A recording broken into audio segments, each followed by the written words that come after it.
Cuando quieras, José José.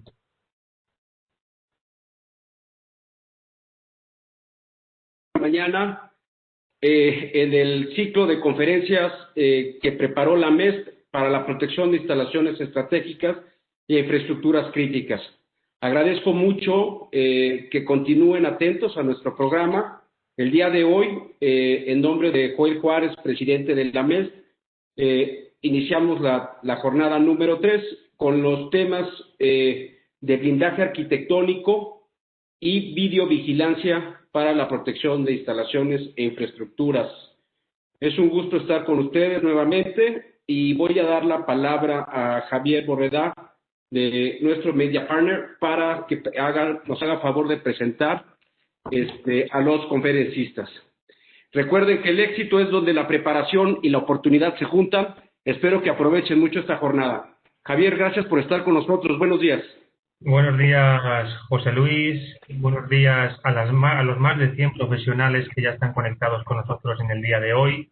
Ayer tuvimos más de 200 a lo largo de toda la sesión, así que agradezco nuevamente el gran aforo que estamos teniendo y es un síntoma de que este ciclo de conferencias sobre protección de infraestructuras críticas interesa mucho y es necesario para el país de México y para el resto de Latinoamérica que se está conectando con nosotros.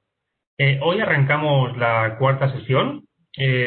Recordad que tenemos unos medios colaboradores que son Asume, Coparmex, el Consejo Nacional de la Industria de la Balística, Segurilatan como Media Partner, y a nuestros patrocinadores Optex y Exinco, a los que les damos las gracias por apoyar esta causa y que con sus esfuerzos y que gracias a sus esfuerzos podemos sacar adelante.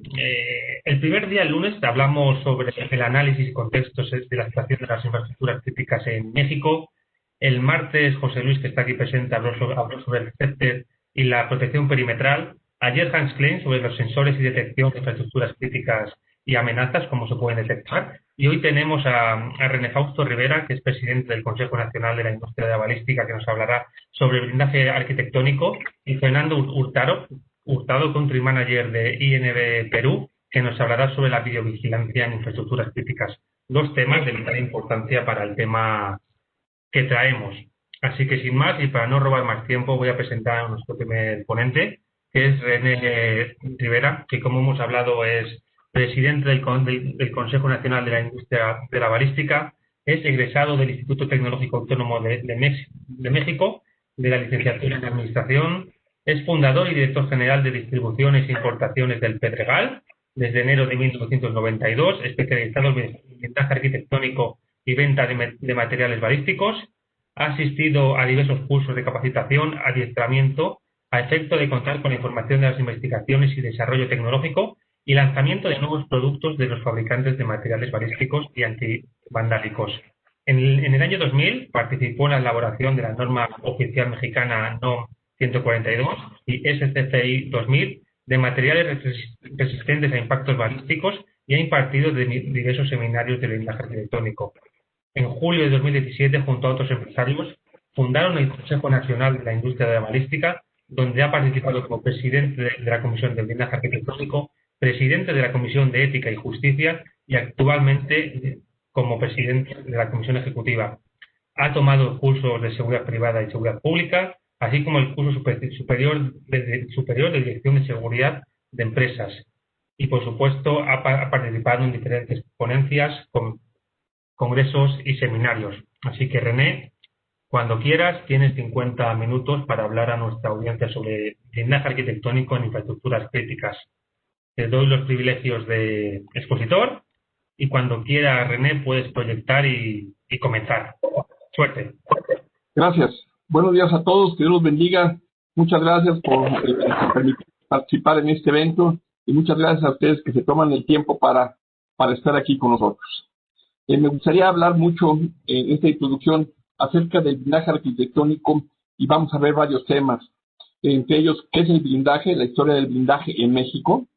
¿Cuáles son los tipos de materiales balísticos que existen y las aplicaciones que existen?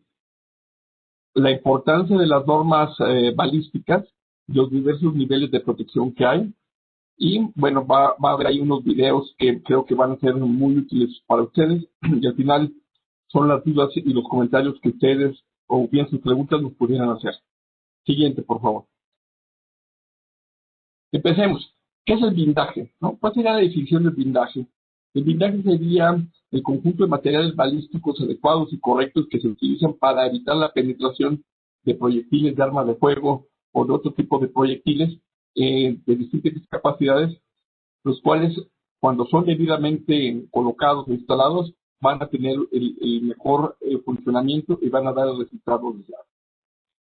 En cuanto al blindaje arquitectónico, que es de lo que vamos a hablar, sería el conjunto de materiales opacos y transparentes que están utilizados a fin de evitar, de disuadir, retrasar o evitar que algún extraño pues nos intente hacer daño a través de proyectiles, ¿no?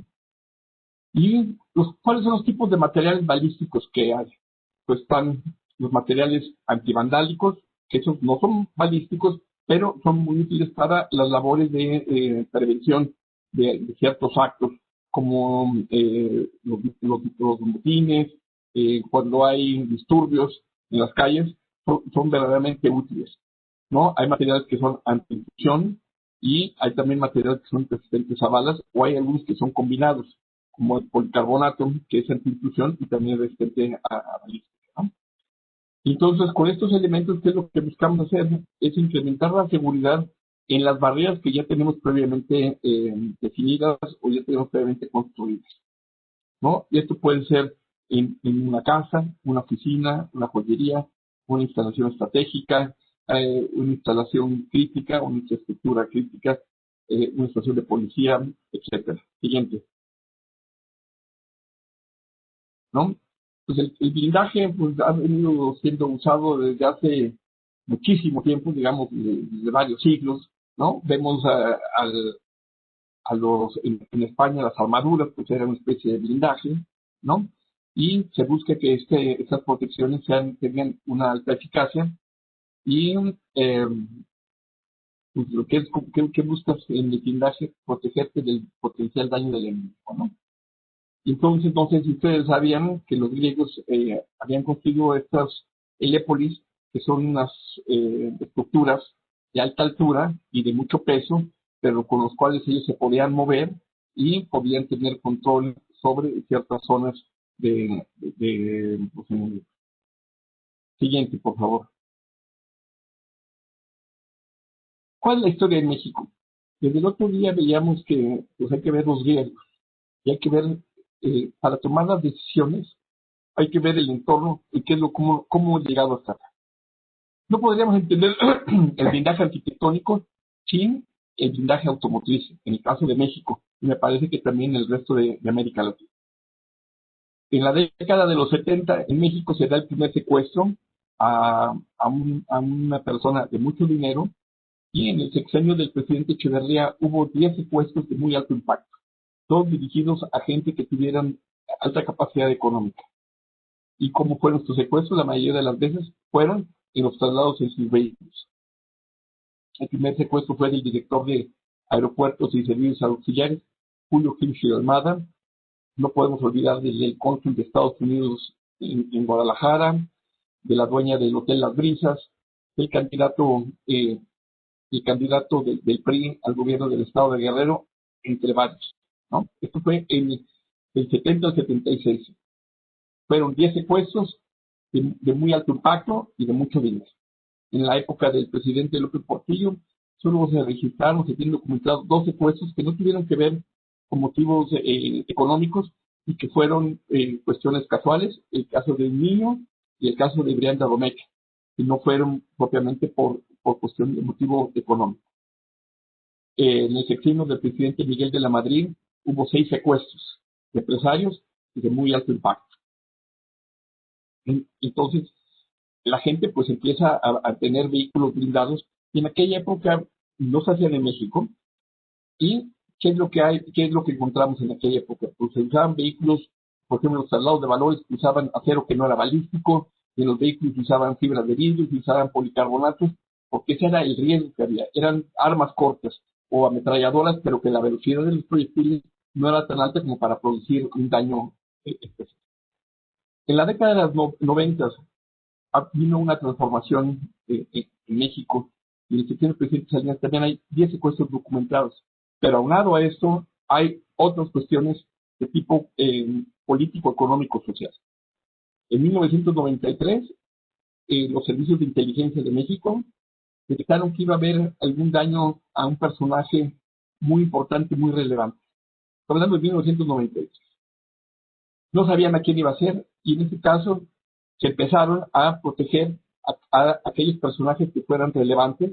El presidente ya era un personaje relevante que contaba con la debida protección del Estado Mayor Presidencial. La Secretaría de la Defensa y el Secretario de Marina igual contaban. En este caso me tocó participar para incrementar la protección del entonces Procurador General de la República, Jorge Peiso MacGregor, en sus instalaciones y en áreas donde él acostumbraba a laborar. ¿Qué fue lo que pasó? Efectivamente pasó algo que fue en mayo, el 22-23 de mayo de 1993, hubo en el asesinato del cardenal Juan Jesús Posadas Ocampo. Entonces México se impactó. Nunca se pensó que un alto prelado de la iglesia pudiera sufrir un atentado lo fueran a matar. No tardamos muchos meses para ver a dónde nos íbamos a meter. Hubo el 1 de enero de 1994, al inicio del Tratado de Libre Comercio con Estados Unidos y Canadá, hay un levantamiento armado del Ejército Zapatista de Liberación Nacional, y entonces aquí es cuando pues ya los servicios de inteligencia del gobierno empiezan a actuar de una manera ya no reactiva, sino preventiva. Entonces empezaron a ver en enero de 1994, se empieza a hablar de que hay daños a las torres de energía. Se habla incluso que hubo algunas torres de electricidad que fueron derribadas por la zona de Puebla. Se hablaba, sin comprobarse, de un coche bomba en Plaza Universidad. Entonces aquí empiezan a ver que se tiene que reforzar la seguridad en instalaciones críticas, estratégicas, y en este caso, de las primeras infraestructuras que se brindan es la Compañía de Luz y Fuerza del Centro, a la cual tenía un edificio que se llamaba el Centro de Operación y Control, el cual controlaba la energía eléctrica de la Ciudad de México, Estado de Morelos, Estado de México, Estado de Hidalgo y Tlaxcala. Un daño a este edificio hubiera sido de una manera, algo que no se hubiera podido comprender y hubiera afectado definitivamente terriblemente. Pero ya ahí hay este concepto de reforzar la seguridad en las instalaciones estratégicas. De ahí, pues ya México empieza a evolucionar, y en el año 2000 se empiezan muchas áreas del gobierno empiezan a tomar como norma reforzar la seguridad de las instalaciones. En aquellas épocas, principios de los 2000, 2010 más o menos, en ese periodo, pues el riesgo mayor era un 772/51, era un nivel 5, ¿no? Eso existía en aquella época. Ya con eso se pensaba que estaban debidamente cubiertos los accesos, las zonas de estas instalaciones estratégicas, de estas oficinas, como procuradurías generales de la República, estatales y algunas otras dependencias que se pudieran requerir, ¿no? A partir de 2010, cuando pues hay un punto alto en la inseguridad en México, pues vemos que infraestructuras críticas importantes de servicios como las torres de telefonía celular pues son atacadas o llegan grupos delincuenciales para someter por la buena o por la mala a la gente, para bajar las antenas, los switches de las antenas, y que los contrarios no pudieran tener comunicación entre ellos. Entonces, pues ya de ahí, pues yo nada más el sector público, sino también el sector privado ve la necesidad imperante de proteger las instalaciones que son vitales para los servicios en México. Desafortunadamente, este es un México que hoy en día nuestros hijos viven. Ellos no llegaron a conocer el México tranquilo que muchos de nosotros, que teníamos más de 50 años, vivimos, ¿no? Eso es lo que pasa. Sí, Ahora, dentro del blindaje arquitectónico existen dos tipos de materiales balísticos, nada más. Son los opacos y los transparentes. Eso tiene aplicación tanto en el blindaje arquitectónico, automotriz, en la industria militar, aeroespacial, seguridad personal, como chalecos blindados o los escudos que usan para antimotines. Dentro de los materiales opacos, que son aquellos que no vemos, imaginemos una puerta blindada, pues no vamos a ver que adentro está la placa de acero balístico, ¿no? Nada más vemos el acabado, pero no vemos que puede ser de aluminio, madera, alucobol, etcétera, pero no vemos lo que hay adentro, ¿no? Entonces, de todos estos materiales opacos están los aceros balísticos, las fibras arámidas, que básicamente nada más son para protección para pistolas de mano, las fibras de polietileno, que son también para pistolas, armas cortas y rifles de alto poder, y fibra de vidrio. Repito, son aquellos materiales que una vez colocados no alcanzamos a ver. Dentro de materiales transparentes, ¿qué tenemos? Tenemos policarbonatos normales, policarbonatos antivandálicos, policarbonatos con acrílico para dar mayor brillo al material, que puede ser también antivandálico o con resistencia balística, que los policarbonatos lo más que van a resistir son pistolas cortas, armas cortas, hasta Magnum 44. No tienen mayor calibre debido a que la bala sale tan caliente que lo funde. De hecho, si hay una empresa en Estados Unidos que fabrica policarbonato para mayor resistencia balística, pero es un precio como de $7,000 el metro cuadrado, lo cual lo hace poco comercial. Y finalmente hay cristales sin policarbonato, que son aquellos cristales laminados, que ustedes los podrán ver cuando están colocados en alguna caseta o en alguna instalación, que se ve verdoso, parece pecera.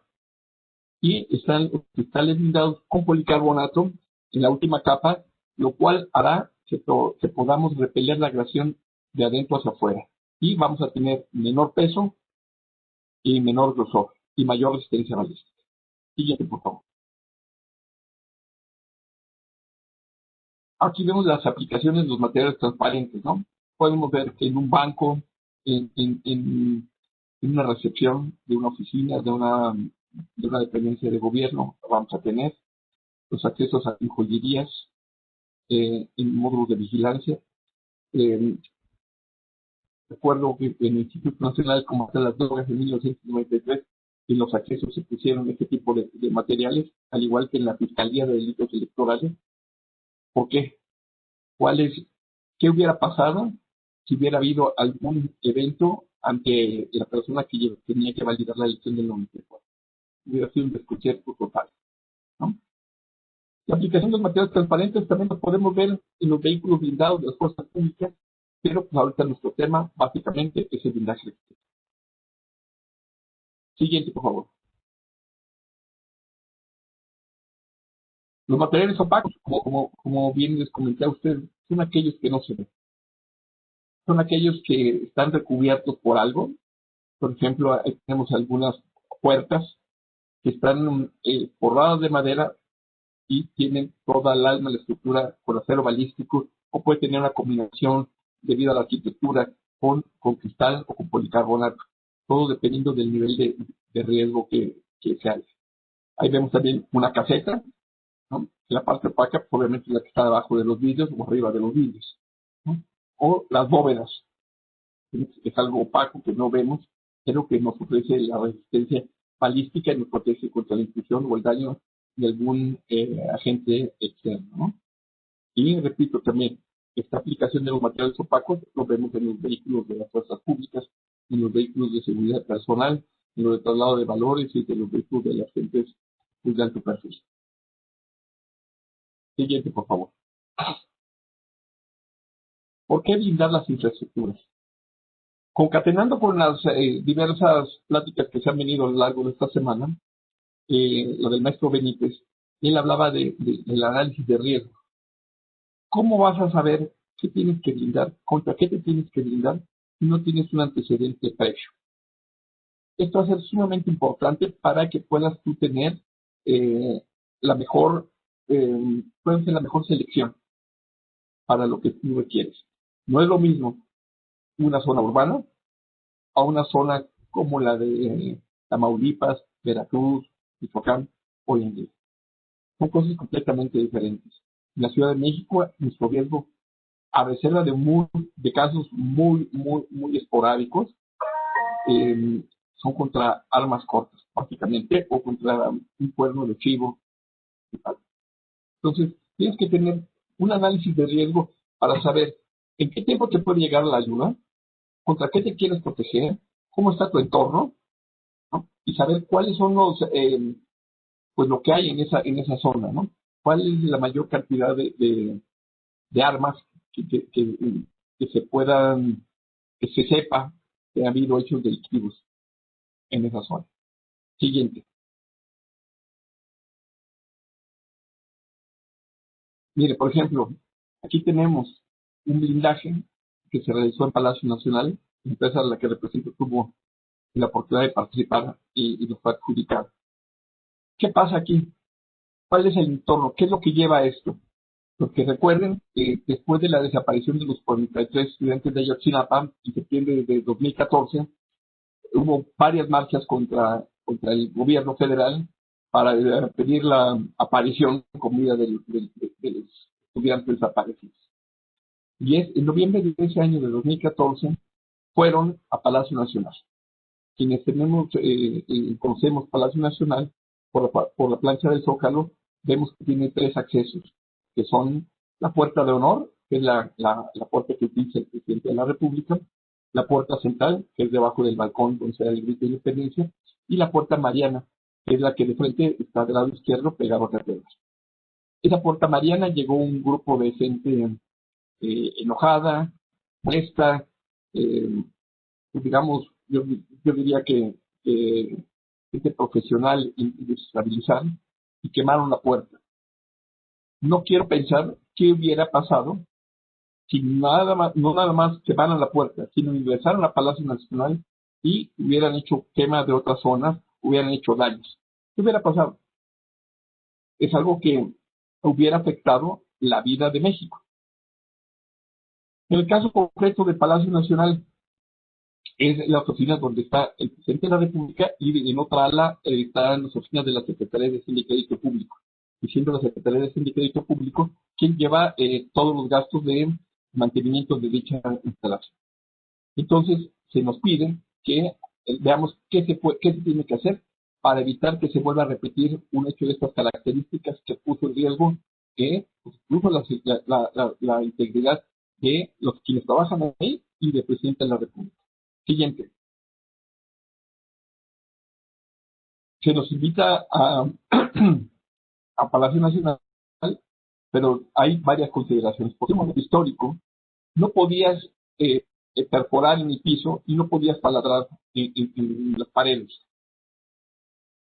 Entonces, después de hacer un estudio, viendo con qué cuentas, qué es lo que puedes hacer, hay un espacio de cerca de 40 centímetros entre el primer muro y la primera puerta. Entonces, eso nos dio oportunidad de desarrollar el sistema que ustedes ven, que del lado izquierdo es el módulo cuando un prototipo que hicimos. Este módulo consta del piso a cerca de 3 metros, tiene material balístico nivel 3, y de los 3 metros a los 5.60 tiene material antivandálico. ¿Esto para qué? Para hacer una combinación y que la estructura está dividida en 2 módulos, se pudiera sacar y se pudiera montar en aproximadamente 8 minutos para dar tiempo de estar prevenidos cuando hubiese una manifestación, como las que vienen dándose frecuentemente, sobre todo en las fechas simbólicas como el 2 de octubre. Entonces, del lado derecho ya vemos cómo está el módulo. Ustedes van a ver dónde está esa parte blanca, es una cubierta de policarbonato, la cual podía resistir pues balines, botellas, bombas molotov, etcétera. Y en la parte de abajo, los módulos son de acero balístico que podían detener incluso, o pueden detener incluso, un vehículo pequeño que se quisiera impactar contra esta estructura. El diseño está hecho de tal manera que aunque hubiera 30, 40, 50 agentes, no pueden cargar la estructura, ni jalarla hacia afuera de Palacio Nacional, ni empujarla. Entonces es una estructura que la cual nos enorgulleció hacerla y sigue estando ahí en el Palacio Nacional para cualquier evento que se pudiese llegar a presentar. Siguiente, por favor.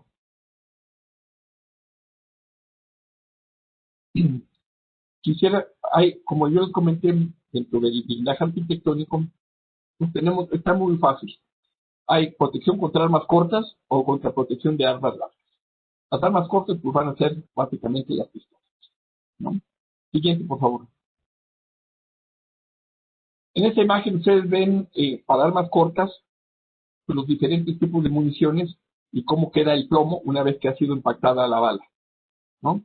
Van a ver ahí, por ejemplo, en la zona anaranjada, incluso de las escopetas, cómo se ven ya una vez que son impactados, cuáles son los residuos que quedan, que se pueden recoger cuando son impactados en la pared o en alguna otra zona. Eso básicamente van a ser armas cortas. Ahí van a ver también los perdigones en la parte verde y en la parte de abajo. Siguiente, por favor. Va a ser muy importante que ustedes tengan en cuenta conocer cuáles son las normas internacionales para balística, a efecto de que no sufran una confusión y que les entreguen lo que ustedes necesitan para proteger esa zona, esa infraestructura crítica. Ahí vemos en el del lado derecho lo que es una pistola calibre 22. Al lado izquierdo es un 5.56 NATO, también el 5.56 conocido como AR-15 o calibre 2.23, que dentro de esto es la munición más dañina es la M193. Existen otras dos municiones que son la S69 y la M350. A la izquierda vemos el 762 por 39, el AK-47, el autómato Kalashnikov ruso, un rifle que es muy demandado por la delincuencia organizada porque tiene un gran desempeño. Lo puedes poner en la arena, en la nieve, lo puedes sacar y sigue disparando. Luego tenemos ese 308, es un equivalente a un 762 por 51. Luego el que sigue es un 3006, que sería un 762 por 63. Y finalmente vemos un calibre 50 de BMG Barrett Machine Gun, una ametralladora Barrett, para que vean el tamaño de esto. De estas municiones, todos los que son 762 van a ser de impacto y el 5.56 NATO va a ser de penetración. Siguiente. Como yo les comento, es muy importante que ustedes tengan algún conocimiento y si a lo mejor puede ser confuso, se pueden acercar a instituciones como la que está patrocinando este evento o el Consejo Nacional de la Industria de la Balística o cualquier otra organización para conocer bien cómo son las normas, qué es lo que van a detener. En consecuencia, más que decir bajo un nivel, yo les sugeriría a ustedes que cuando busquen, tengan un nivel de riesgo, especifiquen cuál es el arma y buscan detener. Entonces aquí en esto vemos cuál está la norma STANAG, que es de la OTAN, de la Organización del Tratado del Atlántico Norte, que significa Standard Agreement. Luego está la norma NIUL, que es UL 752 de Underwater Laboratories. Está la norma MIG, que la vemos ahí, está en números romanos. Y está luego la norma CEN, BR1063, que lleva antepuesta la letra B, lleva diversos números. Entonces, esta tabla puede serles de utilidad a ustedes para saber cuál es bajo qué norma pueden ustedes pedir, pero insisto, pidan bajo el tipo de munición que desean de tener o contra la que buscan protegerse. Siguiente, por favor. Aquí vemos esta tabla, que se refiere a la NIJ, que es National Institute of Justice, es la NIJ 0108.01. Y hago el hincapié en que es 0108.01, porque para chalecos blindados es 0106.0.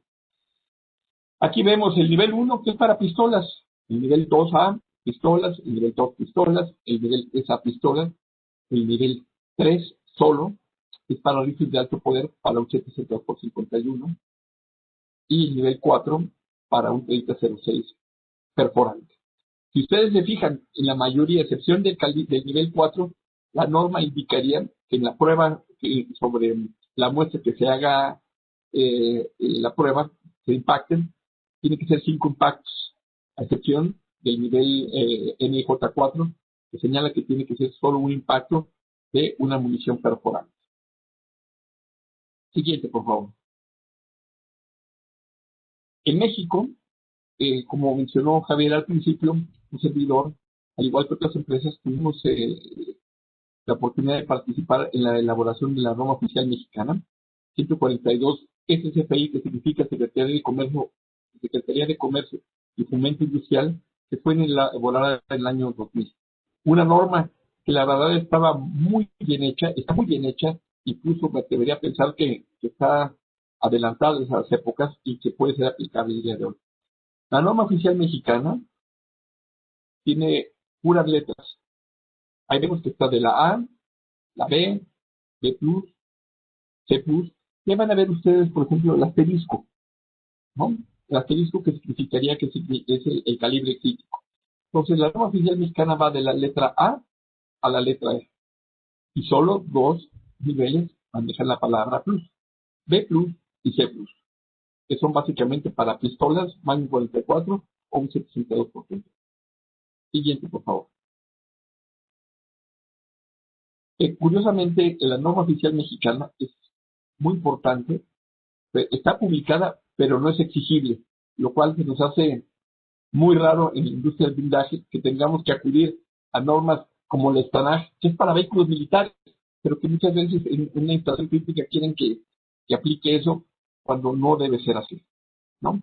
Y aquí les ruego que pongan mucha atención en lo siguiente. La importancia al escribir las normas o al redactar las normas. No es lo mismo que ustedes escriban un nivel 3 con un número arábigo, que se entiende que es bajo la norma UL 752, que lo que va, tú buscas defenderte contra una pistola Magnum 44 con una velocidad de aproximadamente 445 metros sobre el segundo. No es lo mismo escribir un 3 arábigo a un nivel 3 romano, como ya vimos en las tablas anteriores, en la norma NIJ 0108.01, para detener un rifle de asalto de 772 por 51, un 308. No es lo mismo, porque aquí la velocidad está hablando de 800 metros. Estamos hablando casi del doble de velocidad. Entonces, tienes que poner bien la norma para recibir lo que quieres.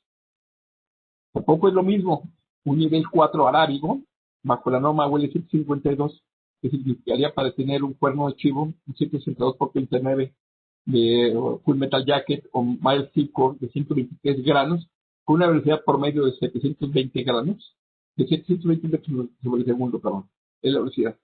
No es lo mismo a escribir un nivel 4 romano, que se entiende, porque es la única norma que maneja números romanos, la NIJ 0108.01, es para un 3006 con munición perforante, con una velocidad de 750 metros, pero que la masa y el casco es lo que hacen que sea letal.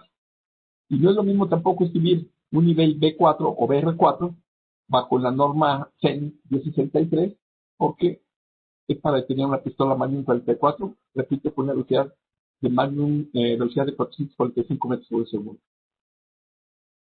¿Por qué es esta importancia? Porque si pides mal, ¿qué va a pasar? El que paga mal una vez, paga 2 veces. Si solicitaste algo que no es, vas a tener que volver a hacer un requerimiento por lo que debe de ser. Y por eso es muy importante que la persona a la que se encargue, ya sea por parte del organismo, de empresa privada o pública que haga la contratación del blindaje arquitectónico, tenga toda esta información perfectamente clara y se hagan las debidas pruebas balísticas para que se reciba lo que es. Siguiente, por favor. Repito, no va a haber, hay gente que les va a llegar a ofrecer un nivel 3 plus o un nivel 4 plus o un nivel 5 plus. Como ya vimos, no existe más que B plus o C plus. Entonces, que no los quieran engañar porque estos 3 plus, 4 plus o 5 plus será una cuestión de mercadotecnia de las diversas empresas que hay, ¿no? Repito e insisto, la única norma que maneja la palabra PLUS es la norma oficial mexicana y B PLUS y C. Y donde, reitero, curiosamente México tiene esta norma, está publicada, pero no es exigible, porque al principio aquella empresa que tuviese los proyectiles estaría en flagrante violación de la Ley Federal de Armas y Explosivos. Ahora, los niveles balísticos.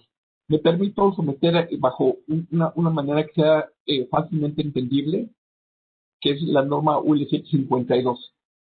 Como vimos, es la norma que maneja los números romanos. Entonces, el nivel 3 va a ser básicamente para armas cortas, 9 milímetros, ametralladoras, la UCI y la Magnum 44. Un nivel 4 va a ser para un cuerno de chivo de 123 gramos. Un nivel 5, que es para un 772 por 51 de 149 gramos. La munición M80, la Tobol. El nivel 7, dentro, como les había comentado al principio, el R15, calibre 223 o 556 por 45, dentro de las diversas municiones que tiene, hay una que es la M193, la cual es la más dañina. Entonces, por eso se va a nivel 7. Hoy en día, en algunos casos, se está pidiendo un nivel 10 bajo la norma UL, que es para Barrett, calibre 50. ¿No? Entonces, aquí podemos ver que las municiones van a tener distinto comportamiento en los materiales opacos y transparentes. Y tenemos que tener en cuenta que hay municiones que son de impacto, por lo que son 762, por 39, 51, 63, etcétera, y de penetración, que sería el AR-15, también conocido como calibre 223, también conocido como 556 por 45. Esas son de penetración y se comporta diferente en el acero, en los vidrios. Los 762 en vidrios es lo más dañino y el AR-15 o 556 en acero. Y muy importante, la vida de los usuarios depende de la correcta selección de los materiales. Por eso, en mi caso particular, nosotros puedo dormir tranquilo porque pues siempre sugerimos al usuario final cuál es el mejor material en base a los requerimientos que hay. Siguiente, por favor. Como comentamos al principio, existen materiales opacos y transparentes. El más socorrido, utilizado para la parte opaca, es el acero balístico. Ahí ustedes ven que después de la palabra balístico viene de que habla de 500 niveles de dureza. Lo quiero poner así porque hoy en día ha habido avances en la tecnología y hay aceros de 550 o de 600 brineles de dureza. Pero por lo menos con estos 500 ustedes van a tener alguna referencia del grosor mínimo que les tienen que ofrecer. El acero balístico siempre va a ir con un certificado que diga BR, Bullet Resistant. O sea, durante mucho tiempo se usó el acero de minería, que es Abrasion Resistant, AR. No dejen que les den un acero AR de minería, porque no va a ser completamente balístico, porque no va a tener los compuestos de níquel, cromo o molibdeno para darle la dureza que se requiere para resistir la mayor cantidad de impacto. Entonces, aquí, de acuerdo a la norma o al estándar UL 752, tenemos que el nivel 3 es un acero de 1/8, estamos hablando de 3.175 milímetros, el peso por metro cuadrado, ahí lo ven ustedes, que es de 25 kilos aproximadamente, y la resistencia es para pistolas Magnum 44. El nivel 4 son 3/16 o son 4.7 milímetros, son 37 kilos por metro cuadrado y es para detener el cuerno mechido. El nivel 5 mínimo tiene que ser bajo esta dureza de 1/4, que son 350 milímetros, un peso aproximado de 49-50 kilos, y vamos a detener un 762 por 51, la munición M80. También se ha vendido mucho el acero balístico de 5/16, que durante mucho tiempo se manejaba para detener un AR-15. Sin embargo, como vino un mejoramiento de las municiones, ya las mismas empresas fabricantes de aceros balísticos que decían que ya no tenía que ser de 5 y 6, tenía que ser a 3 octavos. Entonces, esta de 5 y 6 la podemos usar como para mayor capacidad de impactos, de resistencia a impactos de 7,72 por 51 en 80 nanovolts. Y luego para el nivel 7, para el R15, tenemos 3 octavos, que son 9 milímetros, 74 kilos por metro cuadrado. Y para tener la M190. Hoy en día también, para el calibre 50, sería acero de media pulgada, por lo menos, bajo dureza de 500. Aunque hoy cuentas con una dureza de 550 con 8,6 milímetros. ¿Por qué un cristal con policarbonato? Como dije, hay cristales con o sin policarbonato. Los que ofrecen mayor resistencia son aquellos que tienen policarbonato en la última capa. Van a ser más delgados, más ligeros, tienen mayor transparencia y prácticamente van a ser impenetrables. Mientras que un cristal sin policarbonato va a ser más grueso, más pesado, menos transmisión de luz. Ojo, en los vidrios, no mayor grosor significa mejor desempeño. A veces menos es más. A veces de contar con una última capa de policarbonato de 3 milímetros te va a dar mayor transparencia y mayor resistencia, ¿no? Y la capa de policarbonato en la última capa te va a dar mayor seguridad al usuario final. Aquí rápidamente vemos, por ejemplo, cuáles son los grosores básicamente que se han usado durante mucho tiempo para el cristal blindado con policarbonato. Un nivel 3, estamos hablando de 21 milímetros con 42 kilos por metro cuadrado. Para el tener cuerno de chivo, 32 milímetros, 72 kilos por metro cuadrado. Para un 762 por 51, 38 milímetros y 88 kilos por metro cuadrado. Para tener multihit en nivel 5, nivel 7, vamos a tener el de 42 milímetros con 92 kilos. Y para el AP, para un barret o un nivel 4 NIJ, por lo menos 60 milímetros. Siguiente. El cristal blindado sin policarbonato. Van a ver ustedes que es más grueso, más pesado. Entonces, no el que sea más grueso significa que vayan a tener mayor resistencia a las balas. Simplemente es que al no contar con esa última capa de policarbonato, tienen que hacerlo más grueso y se une con polivinbutinal. Aquí vemos cómo es las capas del cristal blindado con policarbonato. Están varias láminas de cristal, está poliuretano, está el policarbonato, se mete en autoclave a fin de hacerlo un solo elemento. Siguiente.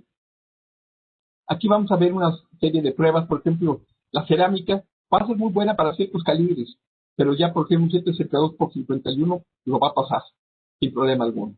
Una placa de acero no balístico que sea muy grueso, ahí lo va a pasar. Esta placa es de media pulgada y sin embargo lo pasa con mantequilla. Siguiente.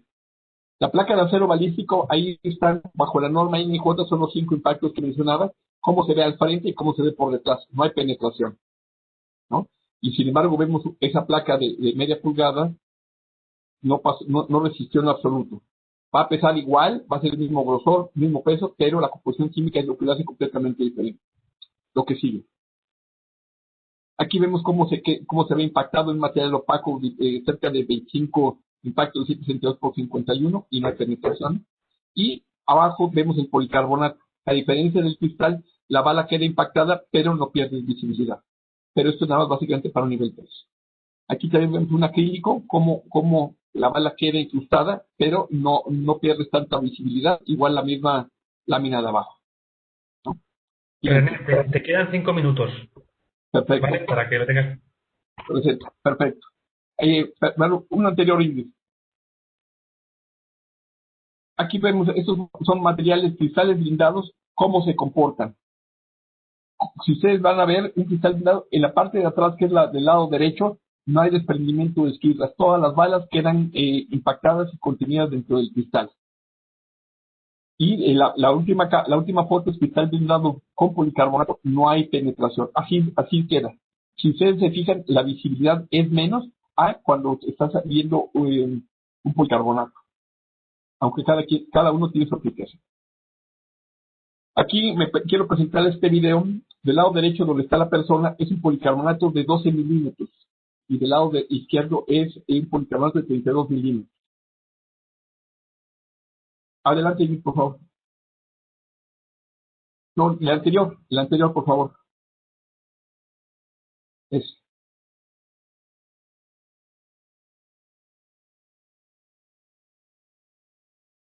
le pegan en reiteradas ocasiones y no lo estrellan.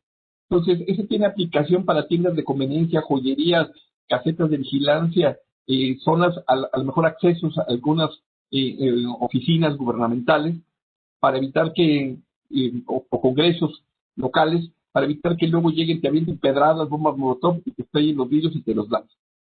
¿Qué va a pasar? Aquí vemos esta prueba en un cristal blindado, 42 milímetros sin policarbonato. Al cuarto impacto, ya hicieron un boquete. Entonces, pues no te sirve, te costó muy caro, pero te lo penetraron y de todas maneras lo tienes que cambiar. Entonces, hay una aplicación para cada nivel de riesgo. Al principio, cuando hablábamos me quiero retraer a lo que es el análisis de riesgo. Muchos de ustedes, los mexicanos, deben conocer que en 2004, en noviembre de 2004, hubo un linchamiento de agentes de la Procuraduría General de la República en Tláhuac, fueron quemados, porque los acusaron de que eran gente que iba a secuestrar a unos niños. ¿Y qué pasó? El gobierno, la verdad, actuó, se puso las pilas y se puso a ver cómo podría atender una situación de esta magnitud en menor tiempo. Y es por eso que la instalación de Contel fue el primer centro de mando de la Policía Federal. ¿Podemos regresar en por favor? Las fotos. Más. Aquí ven, estos son los accesos. Que estas eran las esclusas. Esas esclusas se hicieron para cuando llegara la gente y se ingresara a esta zona de separos, ¿no? Y buscaron de que tuviera toda la mayor seguridad este centro de mando de la Policía Federal, con materiales 100% balísticos. La que siguen, van a ver, toda esta parte tuvo que ser reforzada para evitar que hubiese algún problema y que si hubiera alguna persona de alto perfil que fuera detenida, no pudieran ir a rescatarla. La que siguen. Estos son los separos que hay en el centro de mando de la Policía Federal. Llevan policarbonato, llevan un espacio de aire para que pueda haber el paso de aire y pueda fluir y la gente no se siente encerrada. La siguiente foto es una puerta blindada. Esta es la escucha vehicular que se colocó ahí en el centro de mando de la Policía Federal. Pues básicamente son las fotos que hubo ahí de la inauguración. Y esta foto, una antes, Ingrid, por favor. Esta, la de la Torre Eiffel, por favor. Quiero quedarme que ustedes se queden con esta foto. Ustedes dicen, tengo que proteger el ángel de la independencia. Lo puedes proteger con un tapial de madera. O puedes proteger como la Torre Eiffel con cristal blindado. ¿No? Similar no es lo mismo. Si quieres hacer algo bien, tienes que emplear el conocimiento y tienes que usar los materiales que son los acordes para el riesgo que tienes que combatir. ¿Qué sigue?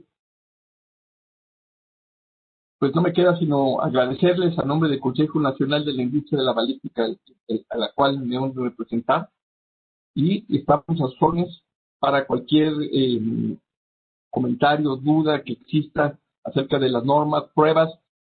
Buscamos para colaborar y ser partícipes para que México esté mejor. Gracias. Pues muchas gracias, René. Ahí tiene toda la audiencia los datos tuyos para contactarte, así como las del Consejo Nacional de la Industria de la Balística para todas dudas o cualquier incertidumbre que puedan tener. Ahí le pueden contactar directamente.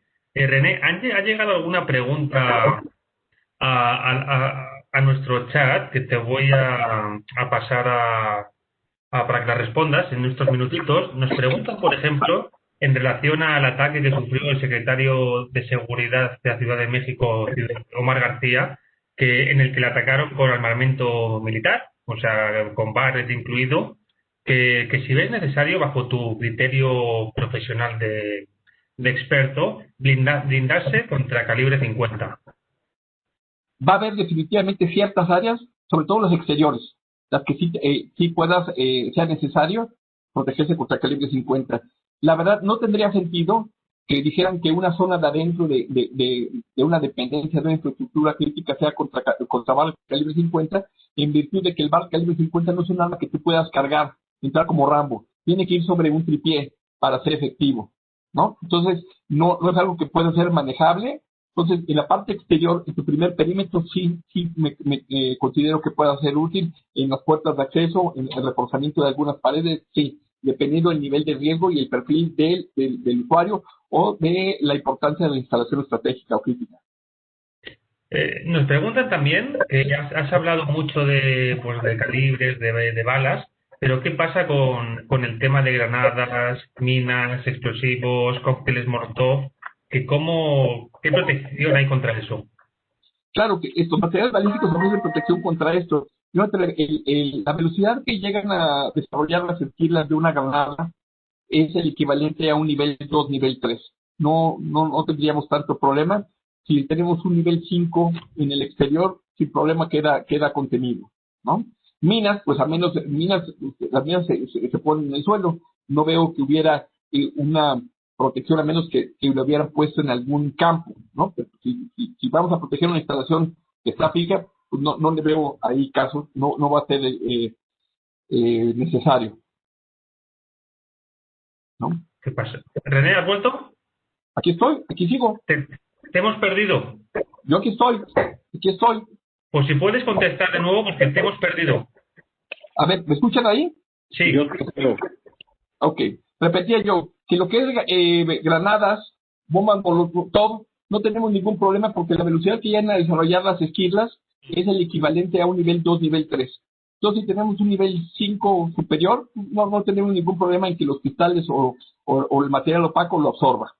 Y en el caso de las minas, pues tampoco aplicaría porque las minas son enterradas en el piso.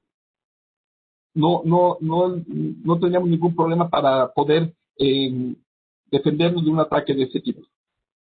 No, nos preguntan en relación a la última diapositiva que has puesto de la Torre Eiffel y ahí el Monumento del Ángel, ¿qué tipo de protecciones podemos aplicar a monumentos nacionales ante los actos vandálicos que se sufren en las manifestaciones?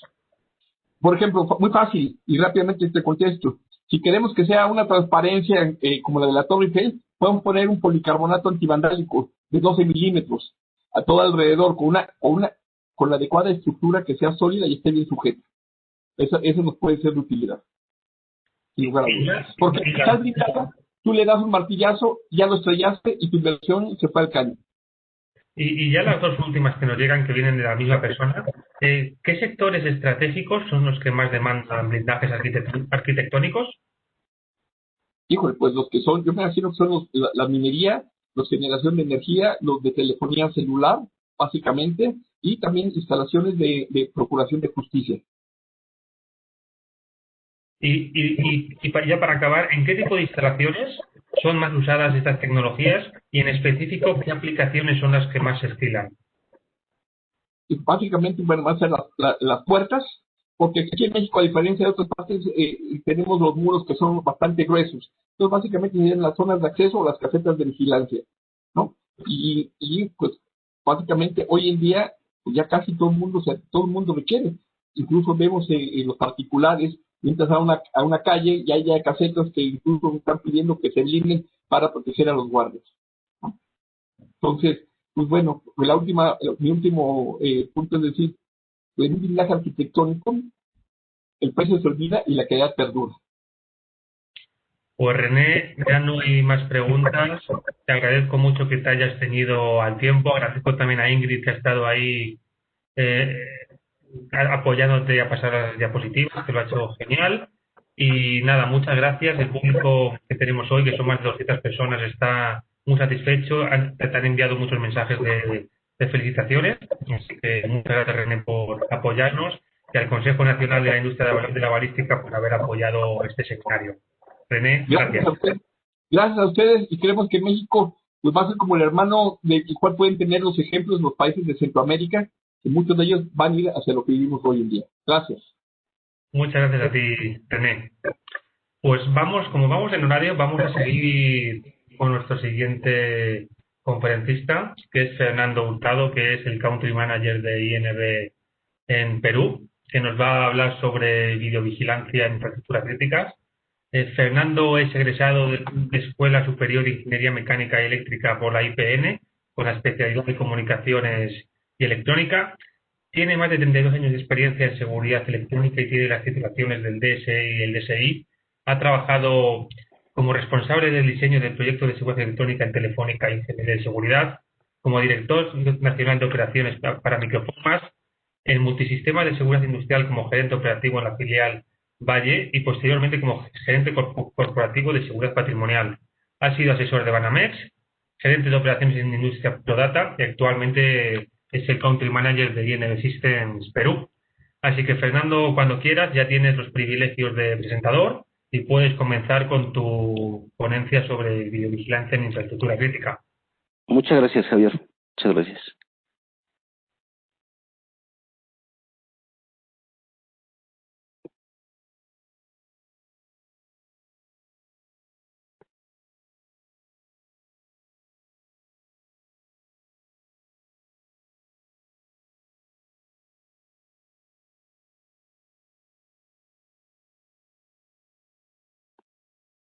Muy bien, muchas gracias.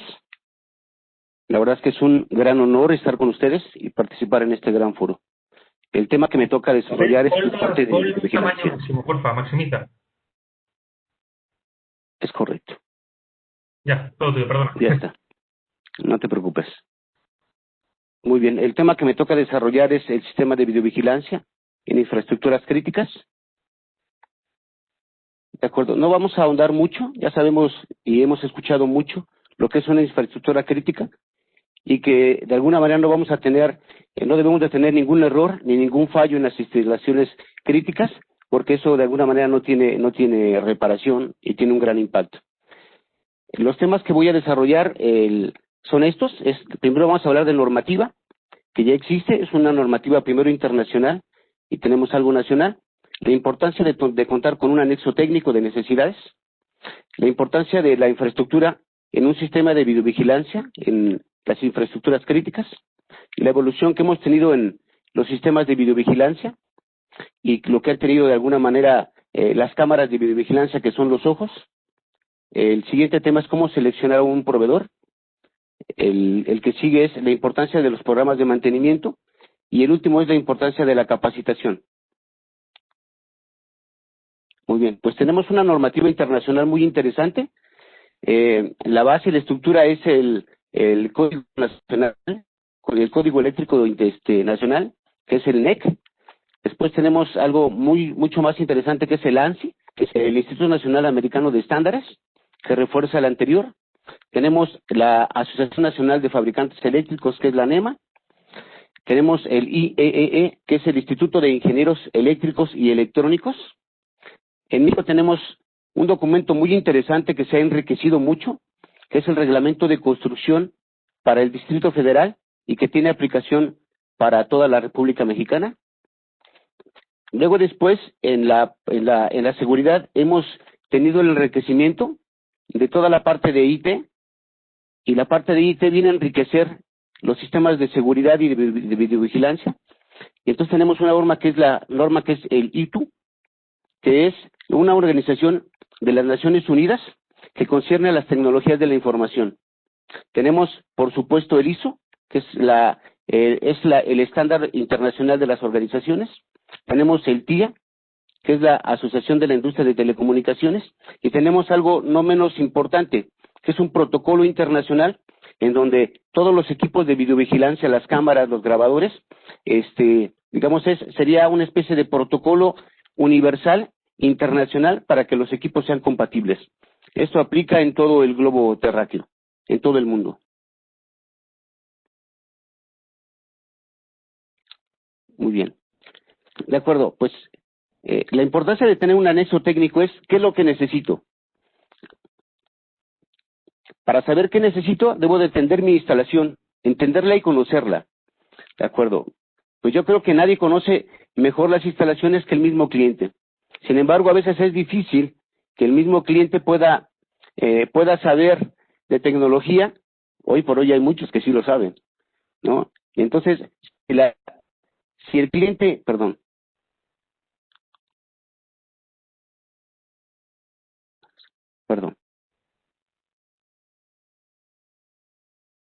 De acuerdo. Si el cliente no sabe de alguna manera cómo hacer un análisis de riesgos basado en tecnología, que me pueda cubrir las necesidades de videovigilancia, se contrata. Hoy por hoy, la gente muchos clientes tienen el departamento, tienen los conocimientos para hacer un excelente expediente técnico o un anexo técnico. En caso contrario, se contrata o se licita. Y en ese anexo técnico se definen los riesgos, se definen de alguna manera lo que quiero, y en ese anexo técnico me cubre las necesidades iniciales y me va a definir a mediano y a largo plazo cuál va a ser mi crecimiento también. Esta imagen es una imagen que vemos mucho la gente que diseñamos sistemas, y muestra muy gráficamente lo que vivimos en las oficinas, en las áreas de ingeniería y demás, y dice lo que el cliente dijo que necesitaba, después cómo el fabricante entendió, posteriormente lo que el ingeniero de diseño, después cómo entendió los requisitos del equipo, lo que entendió el consultor de negocios, qué fue lo que se documentó, después tristemente lo que el cliente recibió en su casa, lo que el cliente cobró, lo que se le cobró al cliente, después cómo se diseña, y al final pues lo que realmente el cliente necesitaba. Muy bien, algo que me gusta hacer énfasis es que la infraestructura de un sistema de videovigilancia y de un sistema electrónico la columna vertebral es la infraestructura. Entonces, si no tenemos una buena columna vertebral, mi sistema de videovigilancia se va a ver impactado. En estos 32 años de hacer seguridad electrónica, la gente me dice, oye, necesito que me diseñes un sistema. A veces el cliente cree que yo puedo leer la mente, y la verdad es que todavía no lo puedo hacer. Por lo cual les pido planos que muchas veces, inclusive para instalaciones críticas, infraestructuras críticas, no tienen planos. Entonces lo que se hace, y lo que hemos hecho de hace unos 15 años para acá, es entrar a Google Earth, ver desde el satélite, sacar de alguna manera las medidas desde el Google Earth y diseñar sobre el Google Earth. Bueno, cuando el cliente llega a tener instalaciones estratégicas y tiene planos, eso ayuda mucho. Sin embargo, un plano es un elemento que me da dos dimensiones. Dos dimensiones no son suficientes para poder hacer un excelente diseño de videovigilancia, con lo cual regularmente le pedimos que nos ayude y que nos permita hacer una visita al inmueble. La visita al inmueble, de acuerdo, esta es una instalación crítica. Esta instalación está en Ensenada. Se ve muy bonita, se ve muy completa. El AutoCAD me permite poner todos los componentes.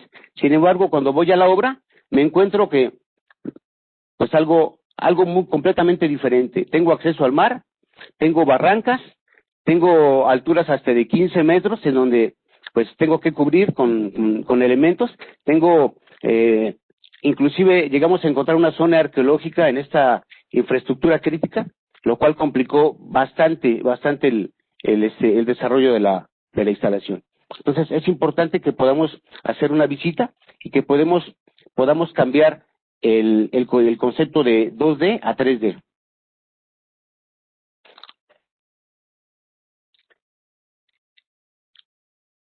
Este es un ejemplo, tristemente, de una instalación crítica. Existe la imagen de la izquierda, es el rack de comunicación, y entonces aquí no se planeó el crecimiento a mediano y a largo plazo. La instalación del medio es una instalación de Perú, es un parque eólico en Guaira, en Perú. El gabinete de la derecha es un gabinete que existe, es un gabinete de un integrador mexicano que tuvo la visión de poder poner los componentes para poder crecer la instalación a mediano y a largo plazo. Entonces, en estas dos imágenes, en la derecha y en la izquierda, podemos ver de alguna manera un gran contraste entre lo que es una instalación en donde contemplamos el crecimiento a mediano y a largo plazo. Estas imágenes tristemente forman parte de la bibliografía personal de instalaciones críticas. Existen, y así está el primer gabinete. La primera imagen es un registro en piso y el registro en piso está completamente lleno de tierra. El del medio es una instalación que existe también, una instalación en Puebla, en donde no se tiene no se tuvo el cuidado de poder pensar que esto iba a crecer. Y la de la derecha también es parte de una instalación que encontramos de una infraestructura crítica. Se corrigieron al final las tres. Muy bien. Este es un ejemplo de una instalación hecha por una empresa mexicana. La empresa mexicana está formada por 2 personas, todos los demás elementos se subcontratan, pero son 2 personas que tienen una escuela, la verdad, interesante. Y aquí se puede ver en la imagen de la izquierda, se puede ver todos los componentes, se puede ver un arreglo perfectamente definido, se puede ver inclusive un supresor de picos, que además es un UPS que soporta localmente el gabinete. El orden, bueno, no van a creer, este gabinete tiene más de 15 años que se instaló, y es un gabinete que se cambia cuando el agua, la salinidad y el ambiente de Veracruz así lo requiere, ¿no? Pero es un gabinete que está perfectamente, está sellado, contra intemperie. Es un gabinete que está perfectamente funcional y que en sus 15 años se ha mantenido. La imagen del medio es una imagen de una instalación de una infraestructura crítica también, en donde se ve que el registro está completamente inundado y los cables están pues ahí nadando. El gabinete de la derecha es un gabinete de la misma instalación, entonces pues creo que cuando se quieren hacer las cosas se pueden hacer. Muy bien, en esta imagen quiero comentarles que lo que debemos de considerar para realizar un proyecto, desde mi punto de vista muy personal, un proyecto de videovigilancia y de seguridad electrónica en forma correcta. Muy bien, yo creo que se tiene que diseñar con un crecimiento a corto y a mediano plazo. Después debemos de considerar que en las infraestructuras críticas no podemos tener fallos de energía ni fallos de comunicaciones. Ejemplo clásico, Banco Nacional de México, en Pico de Verapaz, que es el centro de cómputo, que es el corazón y el cerebro de Banamex. Tiene un soporte de energía impresionante, un parpadeo, una suspensión de comunicación, una suspensión, un parpadeo de energía. No puedo quedarme milisegundos sin energía, sin comunicación. Entonces, Pico de Verapaz en Banamex es un clásico ejemplo. Otro ejemplo que podemos tener, eso es Distrito C, que es Ciudad Telefónica en España. Es otro de los inmuebles que conozco y la verdad es que tienen estos elementos. Las instalaciones de Iberdrola, el centro de operación de seguridad COS de Iberdrola de México, tienen estos componentes también. Entonces, de lo que se trata es buscar una alimentación constante y regulada. Es buscar redundancia en comunicación. Además, es pues verificar que los discos duros de los servidores estén en un arreglo, y tenemos la factibilidad, lo veremos un poquito más adelante, de subir parte de ese respaldo y de esa información en la nube, o hacer un respaldo híbrido. Y otra cosa interesante es poder tener los detalles de instalación. ¿De acuerdo? Este es un ejemplo. Yo tengo un suministro normal de CFE, sin embargo tengo plantas de emergencia. El contar con una planta de emergencia es vital, es importantísimo, y además tener respaldos de energía. Hoy por hoy, por ejemplo, Pico de Verapaz tiene doble plantas de emergencia. Entonces, si se llega a dañar o a malograr, como dicen los peruanos, la planta de emergencia principal, entra una secundaria. Después, el respaldo de energía con los UPS, y Banamex en Pico de Verapaz tiene además un soporte de energía con baterías. Tiene cuartos de baterías que nos permiten tener un cuarto respaldo de baterías. De acuerdo. La comunicación, asimismo, es de vital importancia. Tenemos dos tipos básicamente de comunicación. Tenemos el de estrella o mixta y tenemos el de anillo. El de doble anillo es una variedad del primero. ¿De acuerdo? ¿Qué pasa si yo tengo mis cámaras de circuito cerrado de televisión conectadas a algún switch y este cable se llega a dañar? Que sería el ejemplo este. Si esta conexión de una cámara de circuito cerrado de televisión se me llega a dañar, pues me voy a quedar sin este componente. En la parte mixta, si yo llegara a tener un daño en el cable aquí o aquí, me quedaría sin estos dos componentes. En la comunicación de anillo es, si esta comunicación se me llega a dañar, la comunicación llega por el otro lado. Es decir, tengo una comunicación redundante. En la parte de doble anillo yo tengo una redundancia o una doble comunicación. Es decir, si este cablecito se me llega a dañar, pues igual tengo el anillo o la comunicación de arriba. Luego, pues, la tecnología hoy me permite, y las cámaras así lo están implementando, las cámaras tienen un slot en donde se les puede poner una memoria SD. En esta parte es muy importante considerar que dentro de estos cables, pues tenemos cables de uso normal y tenemos cables de uso rudo. Tenemos cable UTP de uso normalito para áreas internas y tenemos cable UTP de comunicación de uso rudo. Asimismo tenemos fibras ópticas de comunicación de uso interno y de uso externo, inclusive forrado, que le llaman con una chaqueta de protección, en donde ese elemento me va a durar muchísimos más años. De acuerdo. Esta imagen muestra que mi respaldo de información de las cámaras llega a un centro de operaciones de seguridad o una central receptora de alarma. De acuerdo. Como mis cámaras de circuito cerrado de televisión son mis ojos, imagínense si mis ojos no pudieran mandar la información a mi cerebro y mi cerebro no pudiera contenerlas y no pudiera almacenarlas. Entonces, los arreglos de discos duros en RAID me permiten, si un disco duro se llega a dañar, poder tener un respaldo de esa información y se hace en forma automática. Tenemos arreglos de RAID 0, RAID 1, RAID 2, RAID 3, RAID 4, RAID 5. De acuerdo. Hoy por hoy las tecnologías me permiten, además de tener los arreglos de disco en RAID en mi centro de operación de seguridad, COS o central receptora de alarma, me permiten guardar en la nube. En el medio la gente no está tan confiada en poder subir toda la información en la nube. Hoy por hoy la gente se está concientizando más. Entonces, los fabricantes han hecho un híbrido. Ofrecen sistemas híbridos, ofrecen los RAID, ofrecen almacenamiento en la nube, y en el híbrido te dicen, tú puedes almacenar en forma local con tus elementos de almacenamiento locales una semana o un mes, y el restante de almacenamiento que tú quieras lo puedes tener en la nube, puedes tener 6 meses o puedes tener un año.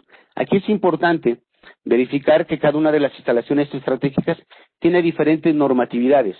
En el caso de los bancos te tienen una obligación de tener el resguardo de información por X determinado tiempo, para alguna revisión forense o por algún reclamo judicial o jurídico.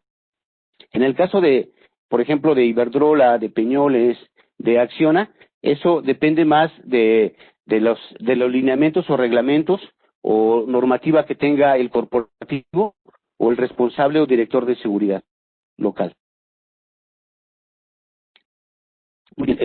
La parte de los detalles de instalación es importante. El poder saber qué es lo que yo voy a querer, cómo voy a querer yo que mis componentes, que mis cámaras tipo bullet o tipo bala sean instaladas, que mis cámaras pendantes o colgantes sean instaladas, con qué elementos, con qué tubería, cómo quiero que se fijen, cuánto quiero de alguna manera que tengan de altura. Esta imagen es una imagen de la instalación que les decía que tiene 15 años, hecha por la empresa mexicana. Este dado o este elemento tiene en el interior del poste tiene el cable, en la parte de abajo tiene un registro y el registro lleva la comunicación de fibra óptica, entra, sale y se va a la central receptora de alarma. Podemos ver que aquí que tiene su sistema de tierra, aquí tenía su varilla y tiene su sistema de tierra. Entonces, esta gente pudo determinar y documentó cómo quedó su instalación. Este es el caso de una cámara que le llaman cuello de ganso, y entonces, pues, este es el detalle de instalación de cómo es que se instaló o cómo queremos que se instale. Muy bien, estos elementos son elementos de videovigilancia que se utilizan en infraestructuras críticas. Son elementos que tienen un poste, que tienen celdas solares para alimentar los componentes. En este caso, tienen cámaras cada uno de ellos. Tienen elementos de comunicación. Y otra cosa interesante es que estos dos primeros son fijos y los siguientes dos son móviles. Estos elementos se utilizan cuando llegamos a una instalación, a una infraestructura crítica, y no hay comunicación, no hay energía eléctrica, no hay ninguna barrera física, no hay ninguna malla ciclónica, etcétera, etcétera. Entonces, estos componentes me permiten armar mi primer perímetro de protección.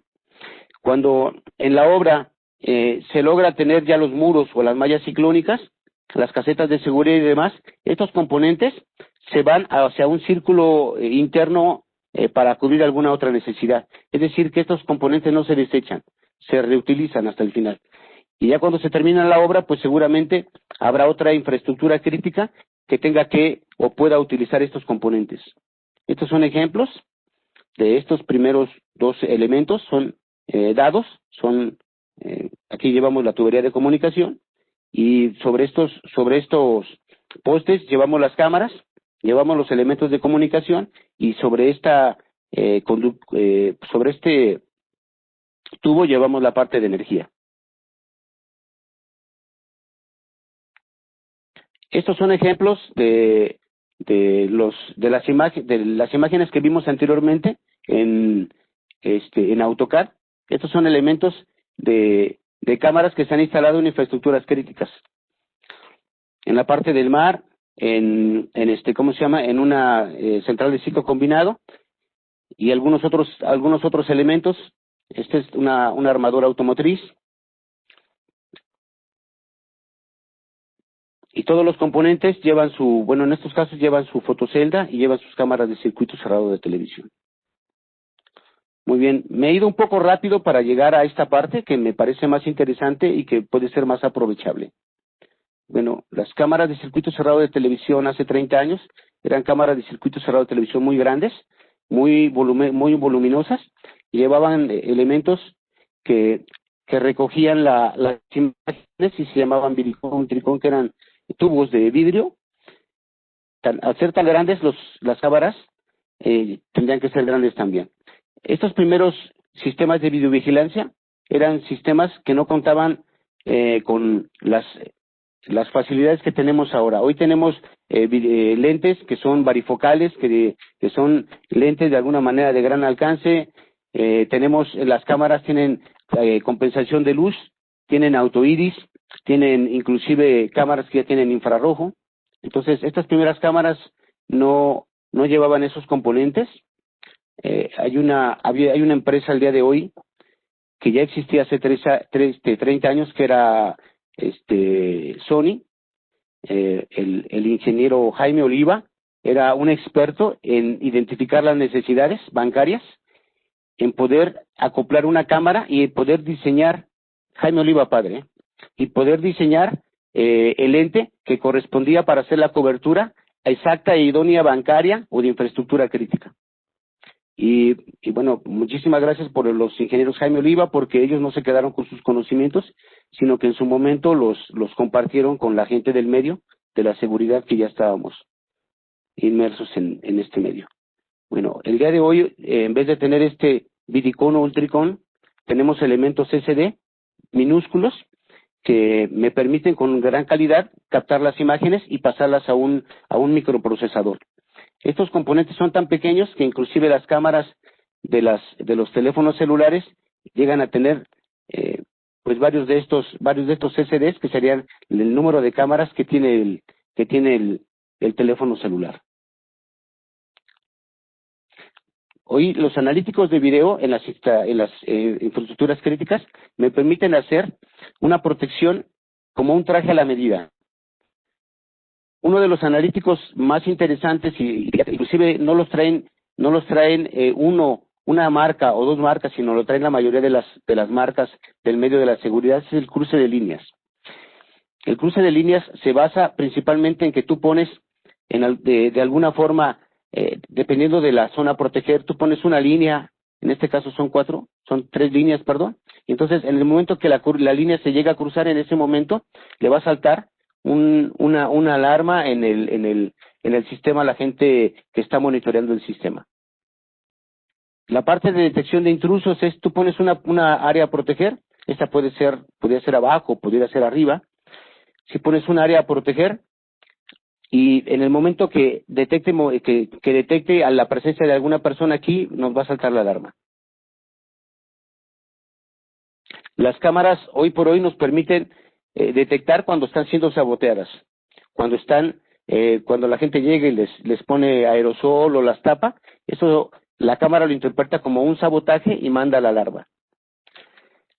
La parte de detección de movimiento, tú tienes una área X a proteger. En el momento que detecta a alguna persona, que detecta un movimiento de un vehículo, de un animal, de una mascota, te salta la alarma también. El analítico de video permite también identificar la gente que entra o sale. Si tenemos una empresa armadora de vehículos, una instalación, una central de ciclo combinado, una instalación bancaria, pues en determinada hora, seguramente X gente no deberá de salir, ¿no? Por ejemplo, en la madrugada, en una central de ciclo combinado, en Durango, o en en una planta fotovoltaica, por ejemplo, en Durango o en Saltillo, pues yo no sé para qué la gente podría salir a deshoras de la noche. Entonces, el analítico de video te permite verificar cuando la gente entra y sale y te manda la alarma. Uno de los analíticos más usados para aeropuertos, para empresas generadoras de energía, para minas, es el objeto abandonado. El objeto abandonado es algún elemento que segundos antes no existía, y entonces el sistema lo identifica como un posible elemento peligroso que tendrá que tomarse de acuerdo a los protocolos de atención, que tendrá que tomarse su debido seguimiento. Otro analítico de video que es muy interesante es el analítico de video que es lectura de placas. Los analíticos de video hace años tenían algún porcentaje de eficiencia del 90%, hoy están arriba del 95%, y la verdad es que en México se han hecho pruebas en el aeropuerto internacional de la Ciudad de México, en Benito Juárez, está este sistema, y nos permite leer las placas de los vehículos de la Ciudad de México, e inclusive todas las placas de los estados. El del Jitomatito, el de Puebla, donde aparece el Popocatépetl, etcétera, etcétera. Los analíticos se han ajustado en forma muy precisa y nos dejan un porcentaje de eficiencia arriba del 95%. La lectura de placas, ese es elemento, digamos, el elemento el elemento o la imagen que nos lo va a dar, nos manda a una base de datos, y la base de datos me va a permitir verificar si está esa placa reportada como robo, como posible vehículo con secuestro, etcétera, etcétera. Pero también me va a permitir identificar el vehículo del presidente, del director de seguridad, del director de operaciones, etcétera, etcétera, o de algún funcionario. Con lo cual me va a permitir darle la atención de seguridad y la atención en el acceso, para que pues no lo hagamos esperar o no lo tengamos en riesgo. Otro analítico de video es el analítico de detección de dirección. Este analítico es muy interesante porque nos permite identificar si algún vehículo está haciendo alguna maniobra que no era correcta. En muchas plantas de de generación de energía, en algunas plantas de fabricación de vehículos, los sentidos y las velocidades están determinadas por señalamientos, y cada uno de la gente que asiste y cada uno de los usuarios, los empleados y los funcionarios, deben de conocer. Esto nos permite identificar si el vehículo se fue en dirección errónea, y si es así, pues levantar una acta, verificar algún posible accidente, o inclusive para alguna situación forense. El analítico de video también me permite verificar si yo tengo un lugar de estacionamiento libre o un lugar de parking libre. El mapa de calor digamos, es una consecuencia de los analíticos de las cámaras, y eso se concentra y me dice en dónde tuve la mayor cantidad de circulación, de flujo o aglomeración de gente. ¿De acuerdo? ¿Qué va a pasar cuando yo tengo un sistema de rondines y la gente al final no hizo el rondín o no se presentó a dar el mantenimiento, y tengo una área que de alguna manera está sin presencia de gente? Cuando algún reporte me está diciendo que pues se presentaron 5, 6 o 7 veces a verificar ese aerogenerador o esta celda solar o esa cámara de circuito cerrado de televisión. Entonces, esto se aplica en las instalaciones estratégicas, en las infraestructuras estratégicas, pero también se utiliza en otras instalaciones como centros comerciales, etcétera, etcétera. Otro analítico que es muy interesante es el de merodeo. El delincuente, antes de ingresar, va a tratar de verificar si es fácil el ingreso y si lo puede hacer primero, si los elementos lo permiten, y si lo puede hacer, y sin ser detectado. Entonces, cuando la persona empieza a caminar, empieza a acercarse a la reja, empieza a hacer algunos movimientos, en ese momento el sistema lo identifica y nos manda la alarma, con lo cual tenemos un tiempo para poderle dar la atención y evitar la intrusión. Uno de los analíticos que está muy en moda es el analítico de medición de temperatura, de identificación de cubrebocas y de reconocimiento de rostro. Estos analíticos me permiten asociar estos 3 elementos, y me dicen que si una persona tiene una temperatura alta, no va a poder pasar, y tendrá que, en el procedimiento o protocolo, tendrá que pasar a servicio médico, o a verificar con algún termómetro clínico que la temperatura ciertamente está superior a la que estamos esperando que la gente deba de tener. Después, si la gente no tiene cubrebocas, definitivamente, pues no podrá accesar. Es un requisito que en México y en Perú se está solicitando para ingresar a algún emplazamiento o alguna de las instalaciones. Y el reconocimiento de rostro. El reconocimiento de rostro me permite, se tiene que alimentar una base de datos previa con fotografías o con tomas locales enviando inclusive fotografías o tomándolas físicamente. Se crea la base de datos y se asocia con uno de los empleados. El reconocimiento de rostro de este analítico me permite identificar a la gente, inclusive si lleva cubrebocas, si lleva lentes, si lleva barba, lleva bigote, si lleva el pelo largo, si no lleva el pelo largo, e inclusive si la gente lleva, hoy los analíticos me permiten verificar si los lentes son lentes normales o son lentes de seguridad. Me permiten identificar si la gente que va a ingresar al laboratorio tiene mascarilla, y además si si tiene su equipo de protección personal. ¿Qué es esto? O sea, hoy el analítico de video, además de todos estos componentes, me permite identificar si lleva casco la gente. Entonces, este sería un elemento adicional que nos permite el analítico de video. Otro analítico es el sistema de detección de incendio a través de cámaras. Este ya es un analítico viejo que se ocupa en aeropuertos, se ocupa en zonas forestales, y se ocupa en laboratorios.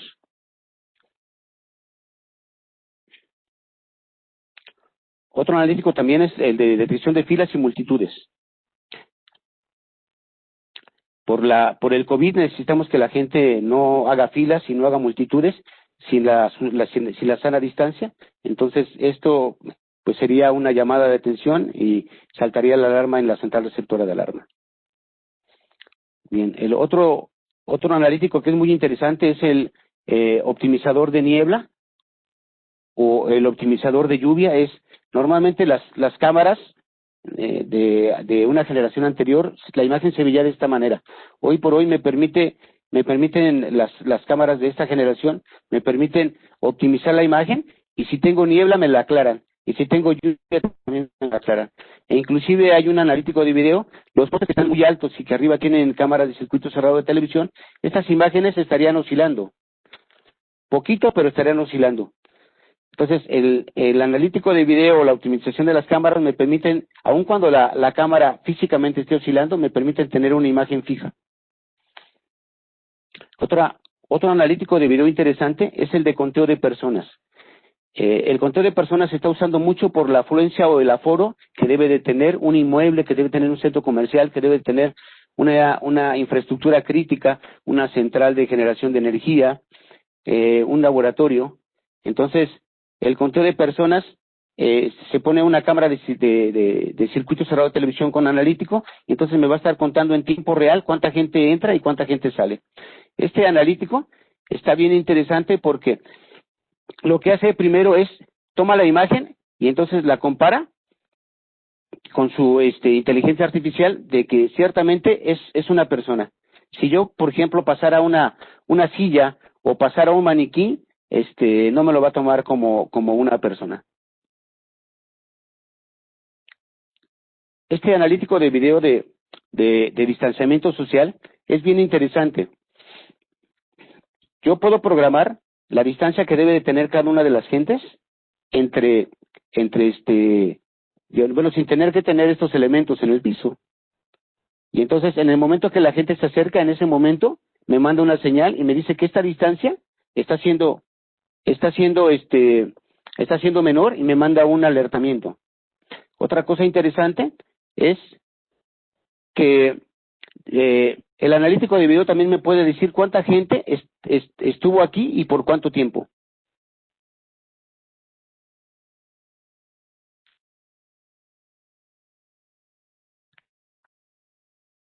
De acuerdo. Otro analítico de video interesante es la optimización de las imágenes.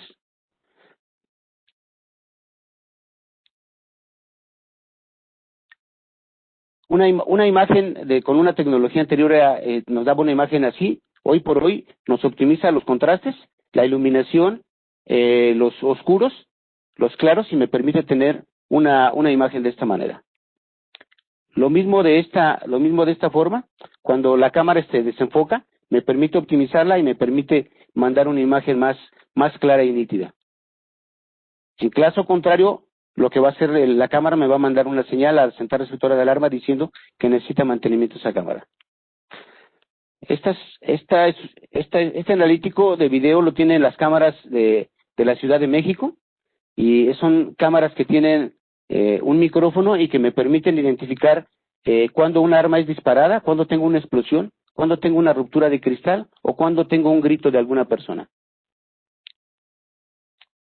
Los drones juegan un papel interesante, están integrándose más y más al sistema de videovigilancia. De hecho, en línea me mandan imágenes, o algunos guardan las imágenes y me las mandan posteriormente a la central receptora de alarma cuando regresa de su recorrido, llega y la descarga. Las cámaras de circuito cerrado de televisión que pueden traer los drones son cámaras normales, son cámaras infrarrojas o cámaras térmicas. Este es ejemplo de una cámara de largo alcance. Es una cámara que tiene 55X. En esta imagen alcanzamos a ver, la persona está parada aquí donde está el rectángulo rojo, y está con una imagen un poquito con niebla y demás, pero la verdad es que tenemos una imagen bien interesante de largo alcance a 55X. Esta es una cámara infrarroja nocturna a 560 metros. La gente está acá, y esta es la imagen que obtenemos cuando hacemos el acercamiento, el zoom normal y el zoom electrónico.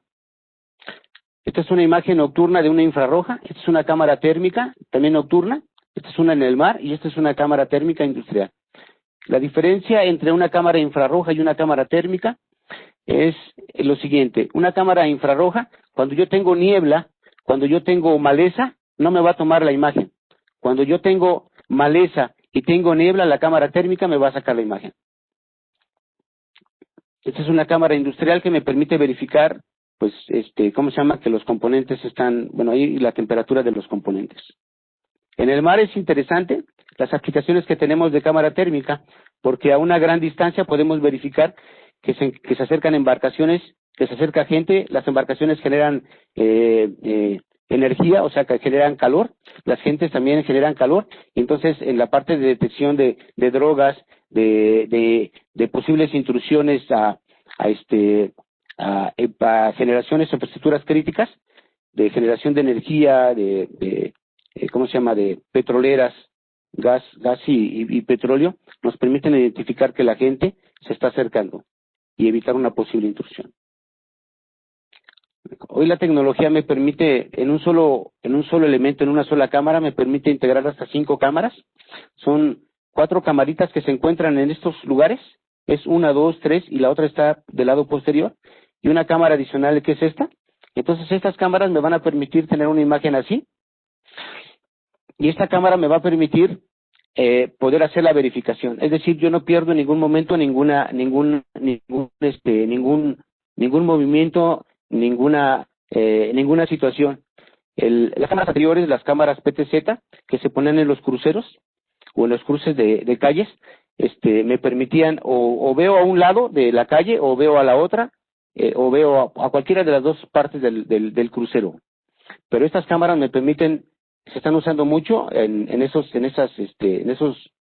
cruceros, me permiten también en instalaciones estratégicas no perder ninguna imagen, ¿no? Y esta cámara, que es una cámara PTZ, me permite hacer la confirmación y el acercamiento para verificar, para leer placas, para identificar a la gente, etcétera, etcétera. Muy bien. Una cosa importante e interesante es que las cámaras de circuito cerrado de televisión y todos los componentes de videovigilancia llegan a una central receptora de alarma y ahí tenemos monitoristas. Entonces los monitoristas tienen que estar 24/7, 365 con sus respectivos relevos, pero el señor tiene que estar en una silla ergonómica, en un mueble ergonómico, para tener un mayor y un mejor aprovechamiento del monitoreo. De acuerdo, el sistema de videovigilancia es un sistema que no está disgregado, que no está divorciado de todos los demás componentes, sino que forma parte de un gran sistema, que sería una integración de todos los sistemas de seguridad. ¿Y qué es esto? El sistema de videovigilancia platica con el sistema de rondas, está enlazado y interconectado con el sistema de intrusión, con el sistema de incendio e inclusive con el sistema de control de accesos. Estos componentes o esta integración se encuentra en Banamex, en el centro de cómputo, se encuentra en todas las instalaciones de Iberdrola, se encuentra en todas las instalaciones de Acciona, se encuentra en Peñoles también y en algunos otros componentes y algunas otras instalaciones o infraestructura crítica que son de gran importancia. Muy importante, ¿cómo seleccionar a un proveedor? Los profesionales de la seguridad tenemos bajo nuestra responsabilidad la seguridad de las personas, de los bienes y del patrimonio de nuestros clientes. ¿Qué es esto? O sea, si yo me tuviera que operar, pues a mí me gustaría operarme con una persona que es un especialista. Entonces, pues a mí me gustaría ser como este especialista. ¿Sí? Este especialista es un neurocirujano y está haciendo una operación en el cerebro. Otra es una imagen de un grupo de gente que está haciendo una operación a corazón abierto. Entonces, a mí siempre busco ser el profesionista pensando que soy el neurocirujano, ¿no? Muy bien. Yo creo que no todos los clientes ocupan un Ferrari, sino más bien ocupan el vehículo que se acomoda a sus necesidades, a su economía, pero que esté equipado con todos los componentes que la instalación de infraestructura crítica ocupa. Entonces, un buen proveedor es una empresa que está registrada en la Dirección General de Seguridad Privada, que tiene personal certificado, una empresa que está perfectamente constituida y que ha hecho instalaciones de protección de infraestructuras críticas. Después, importante, es que se ajuste a las mejores prácticas, a las normas y a los estándares de la industria. Y otra adicional sería que aporte valores agregados. Importantísimo que para la protección de infraestructuras críticas no solo consideremos la inversión inicial del proyecto, sino también que consideremos que debe de existir un presupuesto anual para poder hacer actualizaciones tecnológicas, hacer reubicaciones, poder aplicar garantías, pólizas de mantenimiento y todo lo que más se pueda hacer. Es decir, tenemos la inversión inicial del proyecto, pero sí debemos de tener un presupuesto, necesitamos tener ahí dinero para poder mantener eso. De acuerdo. ¿Por qué son importantes los programas de mantenimiento? Los programas de mantenimiento me permiten, pues primero que nada, potenciar la inversión realizada. Las protecciones a las infraestructuras críticas no son nada baratas, entonces necesito potenciar la inversión que ya realicé. Necesito mantener la seguridad, sí, del personal y del inmueble. Necesito tener un tiempo mínimo de atención ante una emergencia. Aunque no lo crean, a veces hemos recibido reportes de infraestructuras críticas donde dice se me fue el sistema, se me cayó, etcétera, etcétera, y pues resulta que alguien iba a dar ¿cómo se llama? Mantenimiento a algo, o se iba a conectar la aspiradora, y entonces pues por ahí quita o desconecta algún componente y alguna clavija, y entonces conecta su aspiradora o conecta su iPod o conecta su equipo de audio y desconecta el sistema. Necesitamos programas de mantenimiento para potenciar y para alargar el tiempo de vida de los equipos, para que el tiempo de la inactividad de los equipos causados por alguna falla sea la menor. Cuando los equipos reciben mantenimiento periódico, los equipos funcionan por muchísimos más años y van a necesitar mantenimientos e inspecciones en forma menor. Vamos a tener menos errores en la operación, vamos a tener un sistema que tenga una alta fiabilidad, y otra cosa, se reducen las reparaciones por posibles fallas inesperadas. Otra cosa súper importante es tener personal capacitado. O sea, no es necesario solamente tener un vehículo de alta velocidad, sino tener a un piloto que sepa manejar ese vehículo de alta velocidad. Entonces, la capacitación es tan importante para poder aprovechar con mayor eficiencia los recursos del sistema, para que el personal que está calificado, que está capacitado, se siente identificado con la empresa y vamos a tener mejor atención en posibles problemas, porque va a estar capacitado, va a tomar decisiones ante la presencia de algún evento y no va a estar consultando siempre con el técnico o con su jefe. Cuando la gente está capacitada tiene un aumento de productividad y tiene una calidad en el trabajo, que también disminuye la necesidad de la supervisión y mejora la estabilidad en la organización, y tienes una mayor flexibilidad cuando tienes gente capacitada. Muy bien, esta es la presentación. Esta es mi presentación. No sé si tengan dudas. Hola Fer, de nuevo, muchas gracias. Sí. Muchas gracias por ceñirte al tiempo. La verdad es que te han sobrado unos minutitos, pero que los aprovecharemos para hacer las preguntas que te han enviado a través del chat. Fer, nos preguntan que ya que vosotros sois integradores y trabajáis con diferentes marcas en lo que a videovigilancia se refiere, para dar servicio en infraestructuras críticas, bajo tu punto de vista, ¿qué marcas son las mejores o más recomendables o que tienen mejor y mayor certificaciones? De acuerdo, mira, es una pregunta muy fácil de contestar. Yo creo que hoy por hoy hay muchas empresas que nos dan estas facilidades. Tenemos empresas o fabricantes de gama chica, mediana, grande. Yo me iría por las empresas que tienen equipos y sistemas de gama alta. Muy bien. Nos preguntan también que como has mostrado, hay instalaciones que tienen ya alguna instalación bastante viejita. ¿Se puede aprovechar ese tipo de instalaciones de videovigilancia para ir integrando mejoras tecnológicas o es necesario hacer en muchos casos instalaciones nuevas? Muy bien, fíjate que esa es una pregunta interesante. Se puede aprovechar siempre y cuando se pueda hacer una visita y los componentes que estén ahí sean reutilizables. Hay una marca de una empresa líder que se llama NBT, que aprovecha todos los componentes de los cableados de cable coaxial y sobre el cable coaxial optimiza las imágenes y las convierte en digitales. E inclusive no solamente las convierte en digitales, sino con algunos otros componentes, con algunas interfaces, agranda o extiende la capacidad de las cámaras. Es decir, yo por ejemplo en cable UTP tengo X cantidad de metros, ¿sí? Con cable coaxial yo tenía una cantidad mayor de cobertura. Pues con los componentes de NBT se extiende la capacidad inclusive de lo que tengo yo con NBT. O sea, se puede hacer previa revisión. Muy bien, Fer. Nos preguntan también que desde tu punto de vista como experto, ya que llevas más de 3 décadas ahí en el sector de la distracción y del vídeo, ¿hacia dónde va la innovación tecnológica en videovigilancia para la protección de infraestructuras críticas? Mira, yo creo que definitivamente tiene que ir, o sea, bueno, cada quien lleva agua a su molino, ¿no? Y la verdad es que vemos al día de hoy instalaciones que no tienen esa capacidad tecnológica.